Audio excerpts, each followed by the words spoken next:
વીજ કંપનીના પાપે વડોદરાના કરજણ તાલુકાના ખેડૂતો થઈ ગયા છે પરેશાન। થોડા સમય પહેલા આવેલા વાવાઝોડા અને કમોસમી વરસાદને કારણે તાલુકામાં આશરે 100 જેટલા વીજ પોલ તૂટી ગયા કે પછી નમી પડ્યા હતા। આ વાતને અઠવાડિયાથી વધુ સમય વીતવા છતાં પણ એમજીવીસીએલે વીજ થાંભલાઓનું રિપેરિંગ નહીં કરતા ખેડૂતોને અહીં મુશ્કેલી પડી રહી છે। અમુક વીજ વાયરો એટલા નીચે આવી ગયા છે કે ખેડૂતો ખેતી કરી શકે તેમ નથી। અમુક લોકોએ લાકડાની મદદથી વીજ વાયરોને ઊંચા રાખવાની કોશિશ કરી છે, છતાં જોખમ યથાવત છે।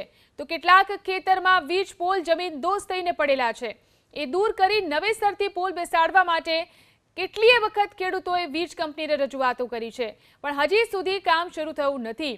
વીજ કંપનીમાં અનેક જગ્યાઓ ખાલી હોવા છતાં પણ સરકાર ભરતી કરતી નથી, તેથી સ્ટાફના અભાવે કામગીરી ધીમી ચાલી રહી છે, જેની સીધી અસર ખેડૂતોની કામગીરી ઉપર થઈ રહી છે।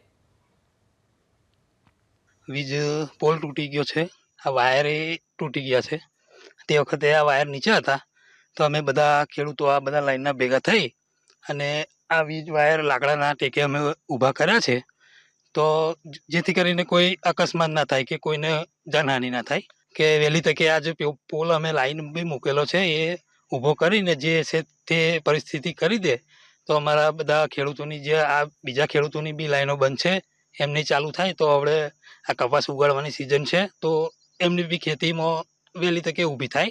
કરજણના 99 ગામમાં આશરે 100 વીજ પોલનું નુકસાન થયેલ છે, જે દ્વારા અત્યારે હાલમાં હાંડોળ, બોડકા, કુરઈ, કરમડી અને એ પટ્ટામાં આ જે વીજ પોલ જર્જરિત થઈ ગયા છે કે પડી ગયા છે એની વીજ પુરવઠો પૂરો કરવાની તથા વીજ પુલ ઊભા કરવાની કામગીરી હસ્તકે લીધેલ છે, જે આગામી 1-2 દિવસમાં સમાપ્ત થઈ જશે।